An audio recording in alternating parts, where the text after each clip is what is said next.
Praise the Lord. இந்த புதிய நாளிலும் தேவனுடைய வார்த்தையின் மூலமாய் உங்களை சந்திக்க கிருபை பாராட்டின ஆண்டவருக்கு நான் ஸ்தோத்திரங்களை ஏறெடுக்கிறேன். இந்த நாள் வரை அடியேனையும் இந்த வார்த்தையை கேட்கிற உங்களையும் அவர் ஜீவனோடு கூட பாதுகாத்து வைத்திருக்கிறாரே. அவருக்கு நன்றி சொல்லி நாம் தேவனுடைய வார்த்தையை கேட்கலாமா? நல்ல பிதாவே, இந்த காலை வேளையிலும் அன்பு தகப்பனே, உடைய பரிசுத்த நாமத்தை நாங்கள் துதிக்கிறோம் அப்பா. உம்மை ஸ்தோத்திரிக்கிறோம் அன்பு தகப்பனே. கடந்த 2025 ஆண்டு முழுவதும் எங்களை கண்மணி போல பாதுகாத்தீரே. ஜீவன் சுகன் பலன் தந்தீரே அப்பா. கிருபையினால் இரக்கங்களினால் முடிசூட்டி வழி நடத்தினீரே. உம்மை நன்றியோடு ஸ்தோத்திரிக்கிற ராஜா. உமது கிருபையினால் உமது தயவினால் இந்த புதிய ஆண்டை நாங்கள் கண்டிருக்கிறோம். இந்த ஆண்டிலும் அன்பு தகப்பனே, உமது வார்த்தைக்காய் காத்திருக்கிறோம். நீர் எங்களோடு கூட பேசும். உடைய வார்த்தை ஜீவனாய் பலனாய் எங்களோடு கூட இடைப்படட்டும். இந்த ஆண்டு முழுவதும் பாதுகாத்து கொள்ளுகிறேன். உடைய ஜீவனுள்ள வார்த்தைகளுக்காய் நன்றி அப்பா. நீர் பேசும், நாங்கள் கேட்கிறோம். இயேசுவின் நாமத்தில் பிதாவே, ஆமென். இந்த புதிய ஆண்டிலும் தேவன் நமக்கு கொடுக்கிற அவருடைய வார்த்தை மீகா தீர்க்க தரிசன புஸ்தகம் 4வது அதிகாரம் 8வது வசனத்தில் கடைசி பகுதி. முந்தின ஆளுகை உன்னிடத்தில் திரும்ப வரும். முந்தின ஆளுகை உன்னிடத்திற்கு திரும்ப வரும். அப்படியானால் இதனுடைய பொருள் என்ன? கடந்த நாட்களில் ஆளுகை செய்த நமக்கு சொந்தமானது எதையெல்லாம் நம்மை விட்டு விலகி போனதோ, நாம் எதையெல்லாம் ஆளுகை செய்து சந்தோஷமாய் வாழ்ந்தோமோ, அதையெல்லாம் இழந்து நிற்கிற இந்த சூழ்நிலையில் இந்த புதிய ஆண்டின் துவக்கத்தில் ஆண்டவர் நம்மை பார்த்து சொல்லுகிறார், உன் ஆளுகை திரும்ப உன்னிடத்தில் வரும். ஆளுகை செய்கிறவர் ஆண்டவராகிய தேவன் என்று தானியேல் புஸ்தகம் 4வது அதிகாரத்தை வாசிக்கும் பொழுது 17வது வசனத்தில் இப்படி சொல்லப்பட்டிருக்கிறது. உன்னதமானவர் மனுஷனுடைய ராஜ்யத்தில் ஆளுகை செய்து தமக்கு சித்தமானவனுக்கு அதை கொடுத்து மனுஷரில் தாழ்ந்தவனை அதன் மேல் அதிகாரியாக்குகிறார். அல்லேலூயா. அப்படியானால் இந்த உலகத்தில் நீங்களும் நானும் தேவனால் படைக்கப்பட்டு இந்த உலகத்தில் நம்மை ஆளுகை செய்யவும் நம்மை வாழ்விக்கவும் அவர் கிருபை செய்திருக்கிறார். நம்ம எதையெல்லாம் பெற்று வாழ்கிறோமோ அதையெல்லாம் அவர் நமக்கு கொடுக்கிறார் என்ற வார்த்தை சொல்கிறது. தமக்கு சித்தமானவனுக்கு அதை கொடுத்து, எதை? இந்த ராஜ்யத்தை, இந்த உலகத்தின் நன்மைகளை. ஆனால் இந்த காலை வேளையில் சொல்லுகிறார், எதையெல்லாம் நீ இழந்துட்டியோ அதையெல்லாம் தர நான் வாஞ்சி உள்ளவராய் உன்னோடு கூட பேசுகிறேன் என்று சொல்லுகிறார். மீகா 4:8வது வசனம். உன்னுடைய ஆளுகை, முன்னிருந்த உன்னுடைய ஆளுகை திரும்ப உன்னிடத்தில் வரும். தானியேல் புஸ்தகம் 4ஆம் அதிகாரத்தை வாசிக்கும் பொழுது அங்கே பல நாடுகளை ஆட்சி செய்த, ஏன் இஸ்ரவேல் தேசத்தையும் ஆட்சி செய்த, இஸ்ரவேல் தேசத்தை அழித்து அதன் பொருட்களை எல்லாம் கொண்டு தந்து தன் ராஜ்யத்தில் வைத்து ஆளுகை செய்தன நேபுகாத் நேச்சார் என்கிற மனிதனை குறித்து நாம் பார்க்கிறோம். இந்த மனிதன் என்று தள்ளப்பட்டானாம். இத்தனை தேசங்களை ஆட்சி செய்த ஒரு ராஜா ஒரு நாளில் அவன் மாடுகளைப் போல புல்லை மேய்கிற ஒரு நிலைக்கு அவன் தள்ளப்பட்டான். வனாந்தரத்தில் அவனுடைய வாழ்க்கை கடக்க வேண்டியிருந்தது. காரணம் வாசிக்கிறேன், கேளுங்கள். தானியேல் 4:28 முதல். இதெல்லாம் ராஜாவாகிய நேபுகாத் நேச்சாரின் மேல் வந்தது. 12 மாதம் சென்ற பின்பு ராஜா பாபிலோன் ராஜ்யத்தின் அரண்மனையின் மேல் உலாவிக் கொண்டிருக்கும் பொழுது, இது என் வல்லமையின் பராக்கிரமத்தினால் என் மகிமை பிரதாபத்துக்கென்று ராஜ்யத்திற்கு அரண்மனையாகிய நான் கட்டின மகா பாபிலோன் அல்லவா என்று சொன்னான். இந்த வார்த்தை அவன் வாயில் இருக்கும் பொழுதே வானத்திலிருந்து ஒரு சத்தம் உண்டாகி, ராஜாவாகிய நேபுகத்நேச்சாரே, ராஜ்யபாரம் உன்னை விட்டு நீங்கிற்று, மனுஷரின் என்று தள்ளப்படுவாய். அல்லேலூயா. அத்தனை தேசங்களை ஆளுகை செய்து கொண்டிருந்த நேபுகாத்நேச்சார் தள்ளப்பட்டான். காரணம், அவனுக்குள்ளாக இருந்த பெருமை, அவனுக்குள்ளாக இருந்த தற்பெருமை, தன்பலன், தன்னுடைய ஞானம், தன்னுடைய அறிவு, தன்னுடைய வசதி, இப்படி தனக்கு தந்தது இந்த ஆளுகை செய்கிற, இந்த உலகத்தை ஆளுகை செய்கிற தேவன் என்பதை அவன் மறந்தவனாய், இத்தனை ஆண்டுகளையும் இத்தனை தேசங்களையும் இத்தனை ஆண்டுகளாய் ஆட்சி செய்ய என் பலன், என் ஜீவன், என் காரியம் என்று அவன் பெருமைப்பட்ட பொழுது அவன் தள்ளப்பட்டான். நம்முடைய வாழ்க்கையில கூட கடந்த நாட்களில் ஏதோ சூழ்நிலையில் அறியாமலோ அறிந்தோ செய்த சில தவறான காரியங்கள், நாம் அனுபவித்து கொண்டிருந்த நன்மைகளை, நாம் சுதந்திரித்து கொண்டிருந்த ஆசீர்வாதங்களை இழந்திருக்க கூடுமானால் இந்த காலை வேளையில் அப்படிப்பட்ட நம்மை பார்த்து சொல்லுகிறார், முந்தின ஆளுகை உன்னிடத்திற்கு திரும்ப வரும். அல்லேலூயா. நடந்தது என்ன? இந்த நேபுகாத்நேச்சார் ஆண்டவர் சொன்ன வார்த்தையின்படியே பல காலங்கள் அவன் வனாந்தரத்தில் இருந்தான். 7 காலங்கள் என்று எழுதப்பட்டிருக்கிறது. அந்த காலங்கள் முடிவில் அவன் சொல்லுகிற வார்த்தையை வாசிக்கிறேன், கேளுங்கள். அந்த நாட்கள் சென்ற பின்பு நேபுகாத்நேச்சாராகிய நான் என் கண்களை வானத்துக்கு ஏறெடுத்தேன், என் புத்தி எனக்கு திரும்ப வந்தது. அப்பொழுது நான் உன்னதமானவரை ஸ்தோத்திரித்து என்றென்றைக்கும் ஜீவித்திருக்கிறவரை புகழ்ந்து மகிமைப்படுத்தினேன். அவருடைய கர்த்தத்துவமே நித்திய கர்த்தத்துவம், அவருடைய ராஜ்யமே தலைமுறை தலைமுறையாக நிற்கும். இந்த உலகத்தில் நான் அனுபவித்த காரியங்கள் எல்லாம் என்னுடைய பலன் என்று நான் நினைத்தேன். ஆனால் ஆண்டவரை புரிய வைத்தார். என் வாழ்க்கையில் நான் அனுபவித்து கொண்டிருந்த அந்த ஆளுகை தேவன் எனக்கு கொடுத்தார். அவருடைய ஆளுகை தான் உலகத்தில் நிலையாக நிற்குமே தவிர, மனிதர்களாகிய சுய பெருமைப்பாடுகிற மனிதர்களுக்கு அந்த ராஜ்யத்தை கொடுத்தவர் அவர். ஆனால் அதை அவர் ஒரு நாளில் எடுப்பார். உணரும் பொழுது, திரும்பும் பொழுது ஆண்டவர் அதை திரும்ப கொடுக்க உண்மை உள்ளவராக இருக்கிறார் என்று அவன் சொல்லுகிறான். தொடர்ந்து வாசிக்கிறேன். பூமியின் குடிகள் எல்லாம் ஒன்றுமில்லை என்று எண்ணப்படுகிறார்கள்.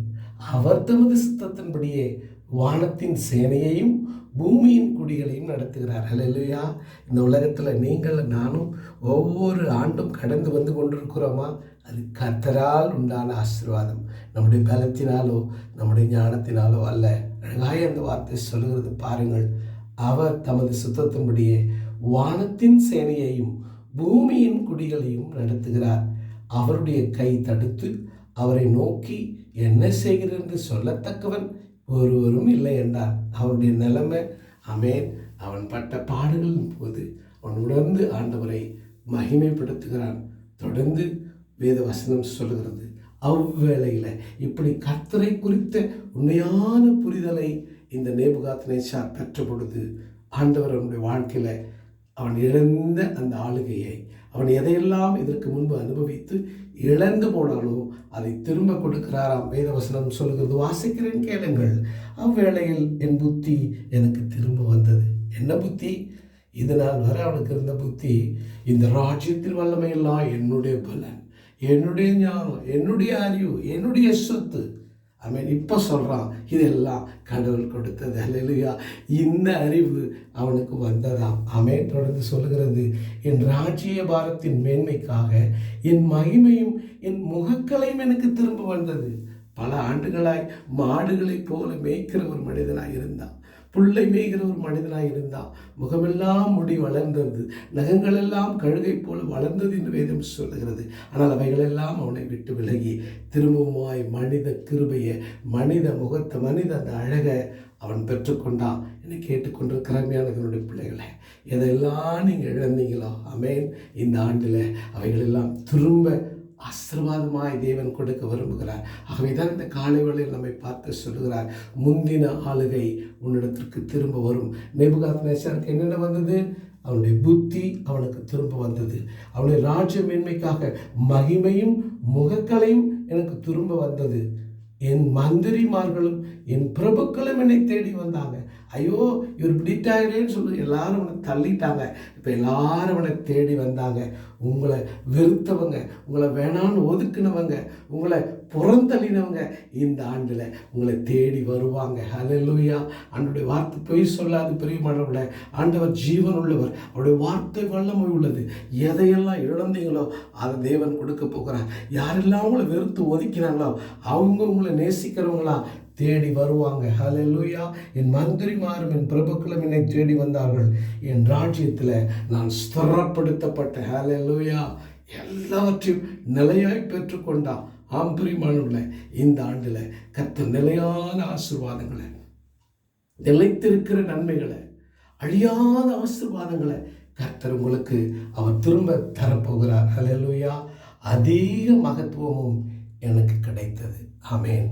பிரியமானவருடைய பிள்ளைகளே, இப்படிப்பட்ட வாக்கு தத்துவம் நேபுகாத்நேச்சாருக்கு கொடுக்கப்பட்டதான்னு தெரியல. ஆனால் இன்றைக்கு சத்தத்தை கேட்கிற உங்களுக்கு எனக்கு ஆண்டவர் இந்த வருடத்தின் துவக்கத்தில் நம்மை பார்த்து சொல்கிறார். மீகா 4:8 திரும்பின முந்தின அந்த ஆளுகை உன்னிடத்திற்கு திரும்ப வரும். பிரியமானவருடைய பிள்ளைகளே, வேதத்தில் நாம் பார்க்கும் பொழுது தாவீது என்கிற மனிதன் பத்செபால் என்கிற சகோதரத்தில் செய்த பாவத்தின் நிமித்தமாய் அவனுடைய ஆளுகையை அவன் இழக்கிறான். அவனுடைய சொந்த மகன் அவனுக்கு விரோதமாக எழும்புகிறான். இஸ்ரவேலுடைய எல்லா இருதயமும் இந்த அப்சலோம் தாவீதுடைய மகனுக்கு நேராய் ஓடினது. ஒரு காலத்தில் சவுல் கொன்றது 1000, தாவீது கொன்றது 10000 என்று இஸ்ரவேல் மக்களுடைய எல்லா இருதயமும் தாவீதை நேசித்தது. ஆனால் செய்யக்கூடாத ஒரு தவறை செய்த பொழுது வேதம் சொல்லுகிறது, அதே இஸ்ரவேல் மக்கள் தாவீதை விட்டு அப்சலோம் பக்கமாய் திரும்பி போனார்கள். நடந்தது என்ன? தன் மகனுக்கு பயந்து தேசத்தை விட்டு ஓடுகிறான். ஓடுகிற வழியில் சிமேயி என்கிற ஒரு பென்யமின் கோத்திரத்து மனிதன் தாவீதை நிந்திக்கிறான். மிகவும் ஏளனமாக கேவலமாக பேசுகிறான். கேட்கிறவர்களுக்கே கோபம் வருகிற அளவுக்கு அவன் நிந்திக்கிற மனிதனாய் தாவீதை குறித்து ஏளனமாய் பேசுகிறான். இவைகள் எல்லாம் கேட்டுக்கொண்டிருந்த தாவீது பொறுமையோடு கூட போய் கொண்டிருக்கிறான். அவனோடு கூட இருக்கிறவர்களோ ராஜாவை இப்படி நிந்திக்கிறதுக்கு இவன் எம்மாத்திரம், இவனை நாங்கள் கொன்று போடுவோம் என்று சொல்லுகிறார்கள். தாவீது அவர்களை பார்த்து, வேண்டாம், அவனை ஒன்றும் செய்யாதிருங்கள். இப்படி நிந்திக்கவும் பேசவும் தேவன் அவனை கொண்டு இதை அனுமதித்திருப்பாரானால் தேவனுக்கு விரோதமாய் நாம் ஒன்றும் செய்யக்கூடாது. ஒருவேளை என் தேவன் இதை அனுமதிக்காமல் சத்ரு என்னை நிந்திக்க இந்த மனிதனை பயன்படுத்தி இருப்பாரானால் என் தேவன் இவைகளை நினைத்து திரும்பவுமாய் நான் இழந்த ஆளுகையை எனக்கு திரும்ப தருவார் என்று சொன்னான். தானியேல் தாவீது இப்படியாய் சொல்லுகிறான். 2 சாமுவேல் 16 இந்த வசனத்தை நாம் வாசிக்கிறோம். 19ஆம் அதிகாரத்தில் பார்க்கும் பொழுது அவன் சொன்னபடியே திரும்ப தேசத்தின் மேல் ராஜாவாய் அபிஷேகம் பண்ணப்படுகிறான். 2ஆம் விசை அவன் இழந்த ஆளுகையை அவன் பெற்றுக்கொள்ள காரணம் அவனிடத்தில் இருந்த கடவுள் மீது வைத்திருந்த நம்பிக்கை. என் வாழ்க்கையில் எது நடந்தாலும் என் தேவனுடைய சித்தம் இல்லாமல், அவருடைய அனுமதி இல்லாமல் என் வாழ்க்கையில் ஒன்றும் நடக்காது. அவருடைய வார்த்தை சொல்லப்பட்டிருக்கிறது அல்லவா? அவருடைய சித்தம் இல்லாமல் நம்முடைய தலையில் இருக்கிற ஒரு முடியாவது கீழே விழாது. அந்த விசுவாசம் தாவீதினிடத்தில் இருந்தது. நான் தவறு செய்திருக்கிறேன், ஆனால் என் தேவன் என்னை மன்னித்து என் மீது அன்பு வைத்து என்னை திரும்பவுமாய் கொண்டு வருவார் என்று அவன் விசுவாசித்தான். கர்த்தருடைய விசுவாசத்தின்படியே அவனை கனப்படுத்தினார். அவனை திரும்ப தேசத்தின் ராஜாவாய் உயர்த்தினார். வேதம் சொல்லுகிறது, கிழவனாய் போகும் வரைக்கும் ஆமென் இந்த தேசத்தில் அவன் ராஜாவாய் இருந்தான். அவன் பெற்றுக்கொண்ட அவனுடைய 2வது ஆசீர்வாதம் நிலையாய் இருந்தது, நீடித்திருந்தது. அவனாகவே சாலமோனை பின்பு தேசத்தில் ராஜாவாய் அபிஷேகம் பண்ணப்பட அவன் கட்டளையிடுகிறான். பெரியமானதனுடைய பிள்ளைகளை, இந்த காலை வேளையில் தேவன் நம்மை பார்த்து சொல்லுகிறார், ஆமென், முந்தின ஆளுகை உங்களிடத்திற்கு திரும்ப வரும். இந்த வார்த்தையை விசுவாசிக்கும் பொழுது நாம் எதையெல்லாம் கடந்த ஆண்டிலே இழந்தோமோ, எவைகளெல்லாம் நம்மை விட்டு சத்துரு எடுத்து கொண்டானோ, ஆமென், எவைகளெல்லாம் நம்முடைய தவறுகளினால் ஒருவேளை நம்மை விட்டு விலகி போனதோ, கர்த்தர் இந்த ஆண்டின் துவக்கத்தில் நம்மை பார்த்து சொல்கிறார், முந்தின ஆளுகை உன்னிடத்திற்கு திரும்ப வரும்.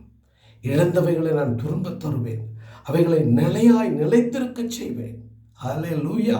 அவருடைய வார்த்தை எத்தனை ஜீவன் உள்ளது பிரியமானவர்களே, அவருடைய வார்த்தை எத்தனை உண்மை உள்ளது. என்னை கேட்டுக்கொண்டிருக்கிறமையானது உன்னுடைய பிள்ளைகளே, ஒருவேளை நான் தவறு செய்யல பிரதர், ஆனால் கஷ்டத்தில் இருக்கிறேன், கண்ணீரில் வாழறேன், கடந்த நாட்களில் திடீரென ஏற்பட்ட விபத்து, திடீரென ஏற்பட்ட அவமானம், குடும்ப பிரச்சனை, சொல்லனா துயரம், என்ன செய்யறது என்று யோசிக்கிறீங்களா? வேதம் சொல்லுகிறது, யோபு என்கிற ஒரு மனிதன் நீதிமானும் உத்தமனுமாய் இருந்தான். அவனுக்கும் பிரச்சனை வந்தது, அவனும் பல ஆசீர்வாதங்களை இழந்தான். ஒரே நாளிலே தன் பெற்றெடுத்த பிள்ளைகளை இழந்தான், ஆஸ்திகளை இழந்தான், அந்தஸ்தை இழந்தான். ஆனாலும் அவன் பொறுமையாய் காத்திருந்த பொழுது அவன் இரண்டத்தனையாய் பெற்றுக்கொண்டான். ஹல்லேலூயா. நேபுகாத்நேச்சார் இழந்ததை பெற்றுக்கொண்டான், தாவீது இழந்த ராஜ்யத்தை பெற்றுக்கொண்டான். ஆனால் உண்மையாய் இருந்த மனிதன் ரெண்டத்தனையாய் பெற்றுக்கொண்டான். ஹல்லேலூயா. கடந்த நாட்களில் நான் கர்த்தரோடு கூட தான் இருந்தேன், இழந்துட்டேன், இன்னைக்கு நான் வேதனையோடு கூட இருக்கிறேன்னு சொல்றீங்களா? பயப்படாத, நம்பிக்கையா இருங்க. உங்களை பார்த்து ஆண்டவர் சொல்லுகிறார், இழந்த அந்த ஆளுகையை இந்த ஆண்டில் நான் திரும்ப தருவேன். ஹல்லேலூயா. அவைகளை இரண்டத்துணையாய் திரும்ப தருவேன் என்று சொல்லுகிறார். இந்த வார்த்தையை விசுவாசிக்கிற, இந்த வாக்குத்தத்தை நம்புகிற ஒவ்வொரு பிள்ளைகளுடைய வாழ்க்கையிலும் தேவன் இழந்த நன்மைகளை இரண்டத்துணையாய் தந்து நம்மை மேன்மைப்படுத்துவாராக. விசுவாசத்தோடு கூட சமூகத்தில் ஒப்பு கொடுத்து ஜெபிக்கலாமா? நல்ல பிதாவே, ஹல்லேலூயா. இந்த காலை வேளையிலும் நீ பேசின நமது ஜீவனுள்ள வார்த்தைக்காய் நன்றி அப்பா. மீகா 4:8 ஆண்டவரே, முன்னிருந்த ஆளுகை எங்களுக்கு திரும்ப வரப்போகிறதற்காய், இழந்த நன்மைகளை, அனுபவித்த ஆசீர்வாதங்களை திரும்பவும் எங்களுக்கு கொடுக்க போவதற்காய் ஸ்தோத்திரம். யோபின் குழந்தைகள் ஆண்டவரே உலகத்தில் அழகாயிருந்தார்கள் என்று வேதம் சொல்கிறது. திரும்ப பெற்றெடுத்த பிள்ளைகள் அழகில் சிறந்தவர்களாக இருந்தாங்க. நீடித்த நாட்களாய் யோபு வாழ்ந்தான் என்று வேதம் சொல்லுகிறது அல்லவா? கர்த்தர் இந்த புதிய ஆண்டில் எங்களுடைய வாழ்க்கையை நீர் ஆசீர்வதிக்க போகிறீர். நீடித்த நாட்களால் எங்களை நிலைத்திருக்க செய்ய போகிறீர். என் நாமத்தை அவன் அறிந்திருக்கிறபடினால் அவனை உயர்ந்த அடைக்கலில் வைத்து நீடித்த நாட்களால் அவனை திருப்பியாக்குவேன் என்ற வார்த்தையின்படி இந்த காலை வேளையில் அப்பா, இழந்த ஆளுகையை திரும்ப கொடுத்து நீடித்திருக்க நிலைத்திருக்க எங்களை செய்ய போவதற்காய் ஸ்தோத்திரம். உடைய வார்த்தை ஜீவன் உள்ளதப்பா, உடைய வார்த்தை வல்லமை உள்ளது ஆண்டவரே. உடைய வார்த்தையின்படி இழந்த நன்மைகளை புதிய ஆசீர்வாதங்களோடு கூட இந்த புதிய ஆண்டிலே நாங்கள் பெற்று அனுபவிக்க கிருபை தாரும். பரிசுத்த ஆவியானவரே, உமது பலத்தினால் எங்களை பலப்படுத்தும். உமக்கு பிரியமான பிள்ளைகளாய் இந்த ஆண்டு முழுது வாழ கிருபை தாரும். இயேசுவின் நாமத்தில் பிதாவே, ஆமென். பரிசுத்தமுள்ள தேவனுடைய பிள்ளைகளே, தொடர்ந்து தேவனுக்காய் வாழ்ந்திடுங்கள். தேவன் உங்களை வாழ்விப்பார். ஆமென். God bless you.